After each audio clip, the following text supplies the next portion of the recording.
Assalamualaikum warahmatullahi wabarakatuh dan salam sejahtera. Bertemu kita dalam edisi kedua Sumber Seminggu bersama saya Hanim Nadia. Dan saya Ali Azman. Jadi Hanim, hari ini genap 2 minggu. Kita berada di tahun 2022. Rasa macam sekejap je kan? Ya betul, sekejap sangat masuk tahun 2022 ni. Itulah dengan cerita banyak yang panas-panas sejak 2 menjak ni. Dan banyak yang panas sebab satu yang pertama, banjir dah surut Alhamdulillah. Dan apapun pelbagai cerita hangat ini mendapat pelbagai pendapat segenap pihak, terutamanya isu melingkari agensi SPRM. Setelah 6 ahli Lembaga Penasihat Pencegahan Rasuah tampil mendedahkan bahawa mereka tidak sependapat dengan pengerusinya, Tan Sri Abu Zahar Ujang berkenaan isu Ketua Pesuruhjaya Suruhanjaya Pencegahan Rasuah Malaysia SPRM, Tan Sri Azam Baki, banyak pihak yang terkejut.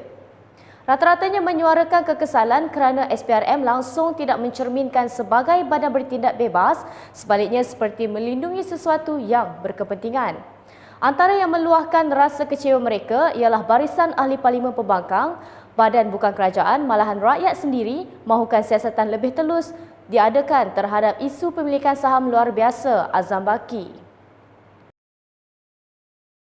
Susulan itu, pengerusi LPPR Tan Sri Abu Zahar Ujang kecewa dengan kenyataan yang dikeluarkan 6 ahli LPPR yang menurutnya perlu bersama-sama mengeluarkan kenyataan tetapi sebaliknya pula berlaku. Bagaimanapun, Abu Zahar berkata beliau sedia disiasat dan menyerahkan kedudukannya kepada Yang di-Pertuan Agong. Di atas pandangan permintaan mereka, saya telah menyatakan persetujuan saya untuk mengadakan perjumpaan tertutup tersebut diadakan pada tarikh 11 Januari jam 10 di Pejabat Akademi SPRM di Jalan Duta, Kuala Lumpur. For your information, tuan-tuan dan puan, on this very day, it was suggested by them. Dia mencadangkan dan saya respon lah. Well, nak jumpa, kita boleh jumpa secara tertutup among our LPPR members. Tiba-tiba malamnya, pada tarikh 8 hari bulan, the next day, saya dapati ke semua 6 ahli-ahli SPRM tersebut telah mengadakan mesyuarat di antara mereka terlebih dahulu tanpa memberitahu saya. Dan mereka telah mengeluarkan kenyataan media. I hope you understand, faham apa maksud tadi. Selain apa yang telah saya setujui, sepatut berjumpa sepatut pukul 10 hari ini. Tetapi pada 8 hari bulan, dia keluarkan kenyataan. And they have their meeting among themselves without telling me. So what can I do? So kenyataan itu telah dikeluarkan pada kenyataan yang dibuat oleh ke-6 itu ahli tersebut. Amatlah saya kesali. Sementara itu, Ketua Pesuruhjaya SPRM Tan Sri Azam Baki mengeluarkan kenyataan bahawa beliau akan membuktikan kebenarannya dan meminta semua pihak bersabar. Rentetan itu, Ketua Pembangkang dan beberapa ahli parlimen lain menyuarakan bantahan menggesa kerajaan memandang serius isu berkenaan serta mengambil tindakan. Rentetan terbongkarnya rahsia 17 jemaah umrah yang tidak mendapat vaksinasi setelah mereka mendapat jangkitan COVID-19 varian Omicron. Pelbagai pihak melontarkan pandangan mengenai ketirisan sistem. Lebih mengejutkan apabila timbul pengakuan daripada individu yang membawa jemaah ke Arab Saudi bahawa tidak perlu untuk memvaksinasi ke sana. Pengakuan tersebut mendapat pelbagai kecaman dan menyebabkan ketelusan pihak pengurusan diragui. Pengakuan terbuka di Instagram Ustaz Abu Syafiq yang menyatakan jemaah umrah dibenarkan memasuki Arab Saudi walaupun tanpa suntikan vaksin menimbulkan kemarahan banyak pihak. Menurutnya lagi, hanya kerajaan Malaysia yang bersikap tegas terhadap rakyat yang mahu menunaikan ibadah umrah. Memberi reaksi, Menteri Hal Ehwal Agama di Jabatan Perdana Menteri Idris Ahmad berkata, bidang siasatan bukan di bawah tanggungjawabnya. Justru, beliau menggesa pihak berkuasa menjalankan siasatan.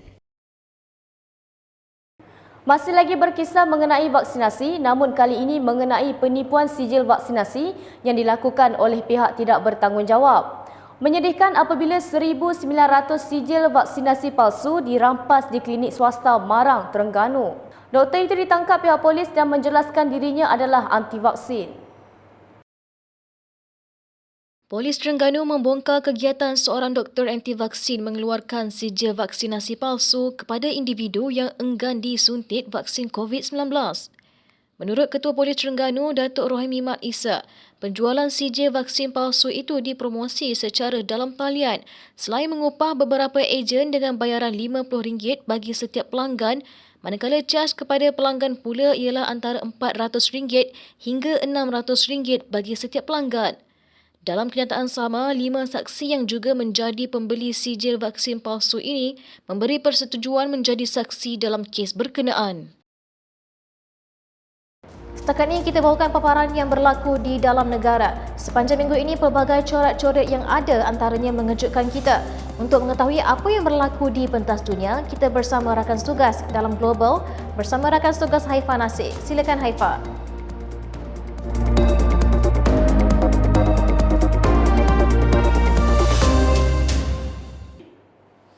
Terima kasih Alia dan Hanim. Seterusnya, saya Haifa Nasir membawakan anda perkembangan semasa berita dunia melalui sumber global. Kita mulakan dengan berita negara jiran Indonesia. Jangkitan kes melibatkan varian Omicron di bumi Garuda itu kini meningkat sebanyak 3 kali ganda dalam tempoh 1 minggu dengan 90% daripadanya adalah kes import. Berikutan lonjakan kes, kerajaan terpaksa merayu penduduk agar menangguhkan terlebih dahulu perancangan keluar negara. Kementerian Kesihatan memaklumkan jumlah jangkitan mencecah 414 kes sehingga Sabtu lalu berbanding 136 kes pada akhir Disember dan kebanyakannya dalam kalangan warga Indonesia yang sudah divaksin sepenuhnya. Jurucakap COVID-19 Kementerian Nadia Tarmizi berkata, sebahagian besar pengembara yang diuji positif varian Omicron pulang dari Turki, selain Emirat Arab Bersatu UAE dan Arab Saudi. Negara itu kerap menyaksikan lonjakan kes jangkitan selepas musim cuti, termasuk cuti Aidilfitri Mei lalu, apabila jutaan penduduknya tidak menghiraukan amaran rasmi dan melakukan perjalanan di seluruh kepulauan yang luas itu. Jumlah jangkitan dan kematian kemudiannya melonjak, memaksa hospital dan pekerja kesihatan bekerja lebih masa, manakala bekaran oksigen berkurangan sehingga tahap kritikal. Ia berlaku ketika gelombang coronavirus kedua di negara itu selepas gelombang berskala lebih kecil pada Januari dan Februari.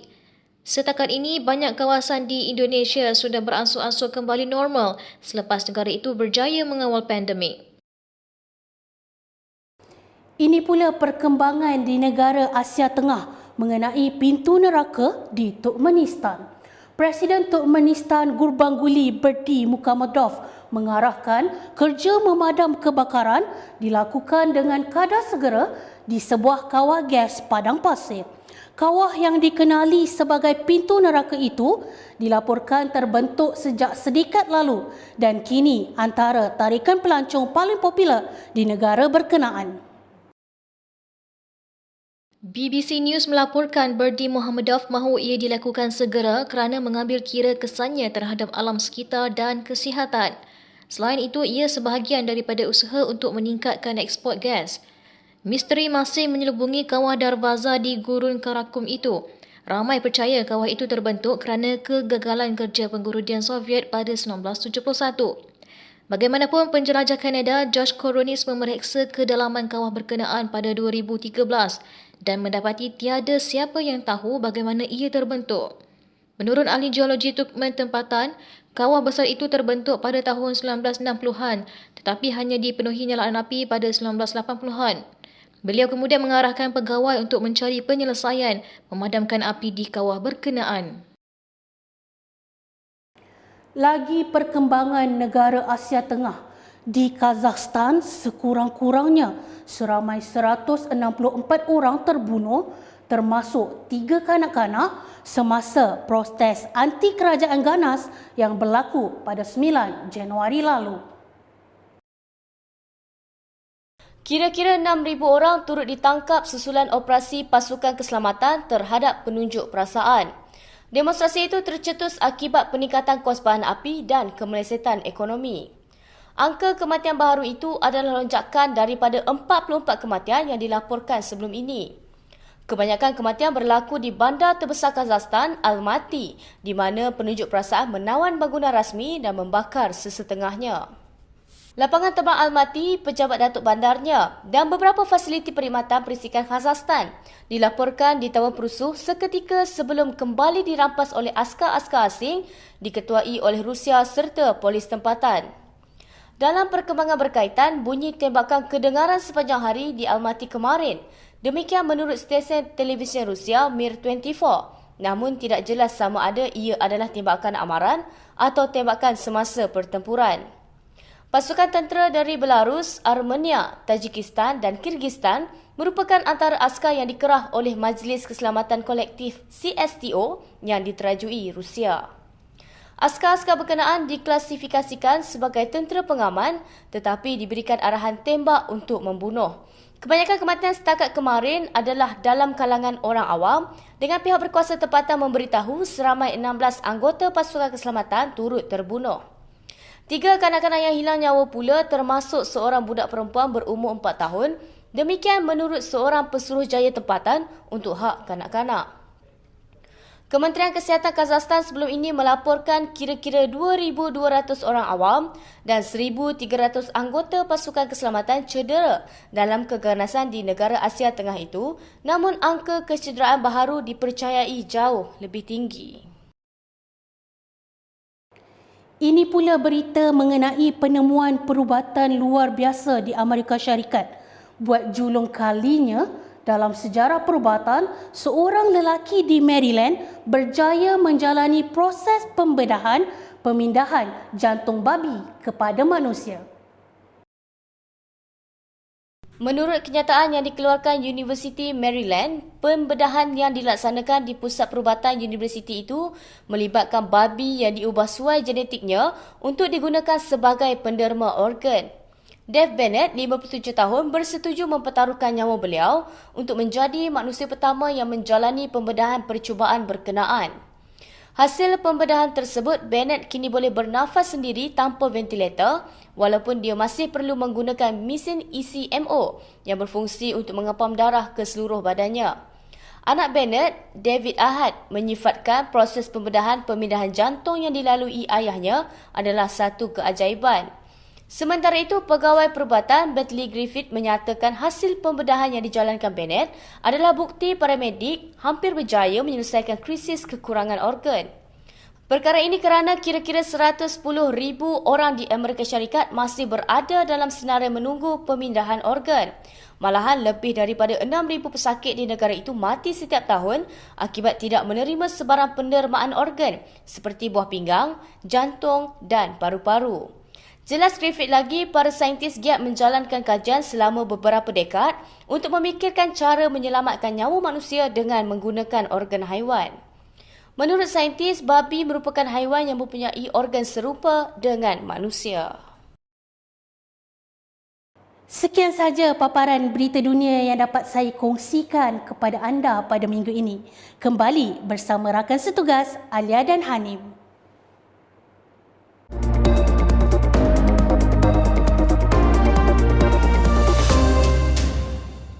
Terima kasih rakan setugas Haifan Nasir. Seterusnya kami bawakan perkembangan daripada dalam negara. Jika sebelum ini timbul ura-ura satu parti baharu akan diwujudkan dan presidennya dikatakan adalah ahli Majlis Pimpinan Tertinggi Bersatu, Datuk Zuraida Kamarudin. Namun Ahad lalu Parti Bangsa Malaysia akhirnya mengumumkan presiden parti itu ialah ahli Parlimen Julau Larry Seng. Manakala Zuraida pula bertindak mengunci mulut. Teka-teki Presiden Parti Bangsa Malaysia akhirnya terjawab apabila memilih ahli Parlimen Julau Larry Seng dan bukannya Zuraida Kamarudin seperti desas-desus sebelum ini. Biarpun beberapa muka lama dalam parti lain menyertai PBM, namun kepimpinan dalam parti masing-masing tidak goyah dengan keputusan tersebut. Antara yang memberi maklum balas ialah Presiden Bersatu Tan Sri Mahyadin dan juga Menteri Besar Perak Datuk Sri Sarani Mohamad bahawa pentadbiran masing-masing kekal utuh biarpun didakwa kehilangan ahli. Sementara itu, Zuraida ketika ditemui media menyatakan saat ini beliau hanya melunaskan amanah sebagai menteri berbanding memikirkan soal politik. Biarpun pada tahun 2022 ini sudah banyak syarikat yang menjalankan operasi secara bersemuka dan bukannya lagi dari rumah, namun tidak dinafikan khabar-khabar angin bahawa Perintah Kawalan Pergerakan PKP akan diadakan semula berikutan pelbagai varian baru ditemui. Bagaimanapun, Menteri Kanan Pertahanan Datuk Seri Syamudin Hussein menegaskan tidak akan ada lagi PKP, sebaliknya menggunakan kaedah lain bagi mengekang penularan ini. Kerajaan memberi jaminan bahawa tiada pelaksanaan PKP walaupun negara berhadapan dengan situasi penularan COVID-19. Namun kerajaan tidak menolak kemungkinan menyekat pergerakan keluar dan masuk ke Malaysia daripada pelbagai negara yang berisiko. Dalam kenyataan sama, Hishamuddin menjelaskan bahawa perancangan mengumumkan peralihan fasa ke endemik terpaksa ditangguhkan kerana penularan kes akibat kluster banjir dan pengembara. Baiklah, Alia, hari tu Alia ada kata suka main tenis tapi sekarang ni masing-masing dah sibuk jadi tak berkesempatan. Jadi macam mana tu Alia? Masih bermain atau bagaimana? Sekarang ni tenis kita terpaksa stop sekejap lah, tunggu hari cuti. Jadi buat masa ni kita just jaga makan dan juga workout yang ringan-ringan je. Baiklah, dan untuk mengetahui apa yang menarik sepanjang minggu ini berkaitan dengan sukan, kita bersama rakan tugas Hasif Zulkifli. Silakan Hasif.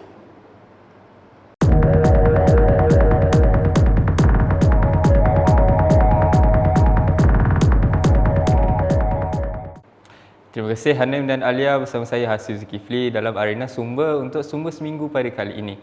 Kita buka pentas arena minggu ini dengan bekas pemain bola sepak kebangsaan Sarbaget Singh atau lebih dikenali sebagai Shabby Singh meninggal di usia 61 tahun pada Rabu malam. Sarbaget atau lebih mesra dikenali sebagai Shabby jatuh pingsan dipercayai akibat sesak nafas ketika berbasikal di Sunway Iskandar Puteri Johor kira-kira jam 7.30 malam. Shabby memulakan kerjaya di gelanggang bola sepak sebagai pemain bahagian pertahanan bagi pasukan Johor FA sebelum berpindah ke pasukan bola sepak Kuala Lumpur pada 1983.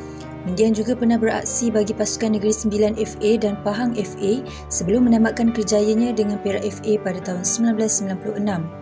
Sejak bersara sebagai pemain kebangsaan, Mendiang meneruskan khidmat sebagai jurulatih dan menjadi hos rancangan sukan di Asia.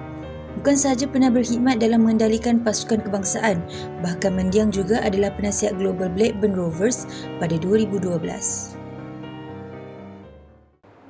Seterusnya, pemilik kelab bola sepak Johor Darul Takzim Tunku Mahkota Johor, Tunku Ismail Sultan Ibrahim menegur secara terus kepada Persatuan Bola Sepak Melaka United untuk segera menyelesaikan isu tunggakan gaji membabitkan skuad Hang Tuah itu.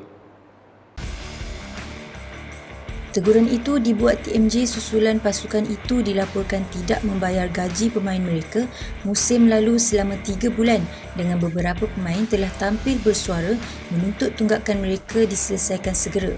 Menurut TMJ, di dalam hantaran itu beliau menyuarakan mengenai isu tunggakan bayaran gaji selama 3 bulan dan ia jelas tidak bagus bagi integriti imej pasukan Melaka serta kebajikan pemain. Sehubungan itu, TMJ meminta Presiden Melaka United, Datuk Sulaiman Muhammad Ali untuk segera menyelesaikan isu berkenaan. Membalas hantaran TMJ itu, Datuk Sulaiman berkata, solusi kepada masalah ini akan diusahakan sebaik mungkin serta berterima kasih atas teguran beliau. Persatuan Badminton Malaysia BAM menyatakan jaguh perseorangan lelaki negara Lee Zijia tetap komited walaupun disebut-sebut bakal meninggalkan skuad kebangsaan. Dalam satu kenyataan rasmi pada Rabu, Badan Peneraju Negara itu mengesahkan komitmen pemain di ranking ke-7 dunia tersebut kekal menerajui barisan perseorangan negara dalam persiapan menuju Sukan Olimpik Paris 2024. Setiausaha Agung BAM Datuk Kenny Goh berkata, pihaknya terus mendapatkan kepastian daripada Tuan Punya Badan sebaik dakwaan itu tersebar. Zijia kemudian memaklumkan bahawa beliau tidak tahu menahu dikaitkan hasrat mengubah haluannya dan akan bergerak secara profesional. Malah beliau turut menegaskan bahawa fokusnya masih lagi untuk mencapai misi dalam Tamasya Paris 2024.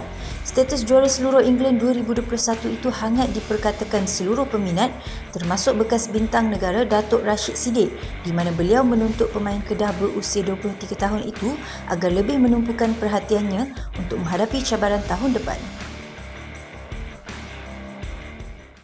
Sedikit perkembangan sukan antarabangsa. Penyerang Inter Milan Alexis Sanchez menjaringkan gol di minit terakhir tambahan masa untuk kemenangan 2-1 menewaskan Juventus dalam saingan Piala Super Itali di San Siro pagi ini, sekaligus memberikan kemenangan pertama buat Nerazzurri dalam kejohanan itu sepanjang tempoh 11 tahun.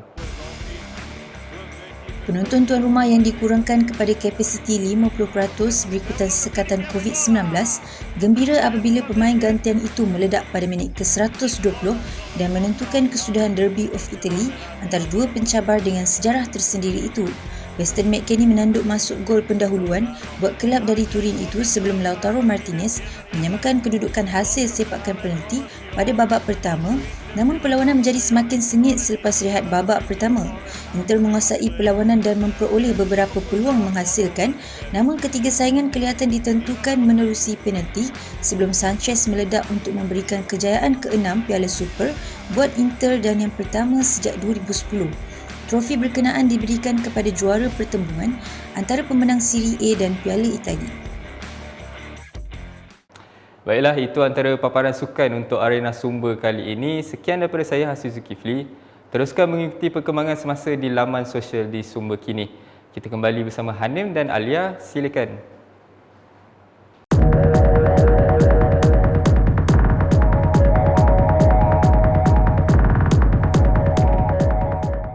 Terima kasih Hasif.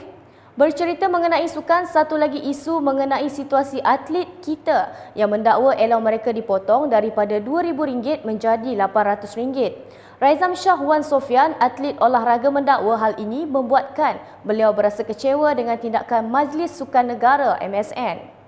Bagaimanapun, pengarah bahagian atlet MSN, Jeffrey Ngadirin, memberitahu ini kerana mereka mahu bersikap adil kepada atlet yang bekerja keras memenangi pingat emas, memandangkan pemberian allowance berdasarkan pingat yang dimenangi.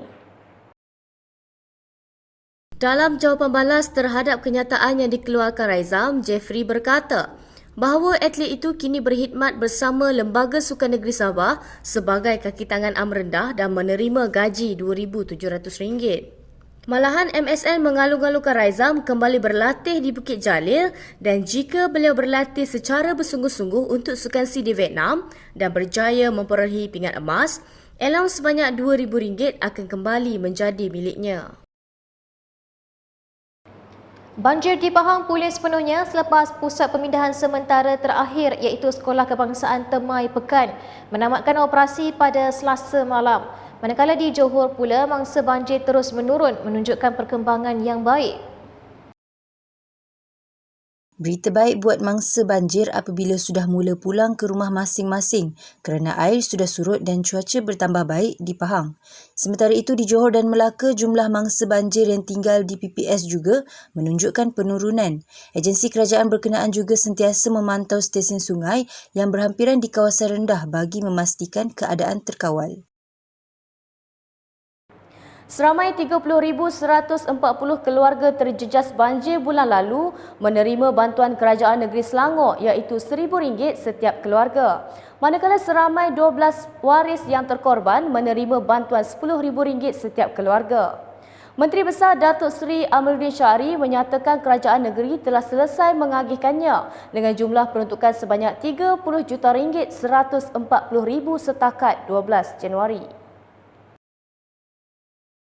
Selain memberi bantuan wang tunai kepada mangsa banjir, Amiruddin turut menyatakan seramai 1,476 usahawan wanita Selangor mendapat manfaat program skim niaga Darul Ehsan Nadi. Sehingga awal tahun ini, keseluruhan peruntukan berjumlah RM6.7 juta dengan setiap daripada mereka menerima antara RM1,000 hingga RM5,000 seorang. Tidak hanya itu, sebanyak 75 buah rumah di Kampung Bukit Lancong yang rosak teruk akibat banjir baru-baru ini, Lembaga Zakat Selangor memperuntukkan kos pembinaan RM93,000 untuk sebuah rumah, manakala kos pembaikan maksimum sebanyak RM31,500 bagi setiap rumah yang terjejas. Sekian paparan sumber seminggu kali ini. Teruskan setia bersama kami untuk mengikuti perkembangan semasa dan terkini di laman sosial Facebook, YouTube, Instagram dan Twitter Sumber Kini. Sebelum mengakhiri, kami tinggalkan anda dengan paparan viral. Assalamualaikum dan salam sejahtera.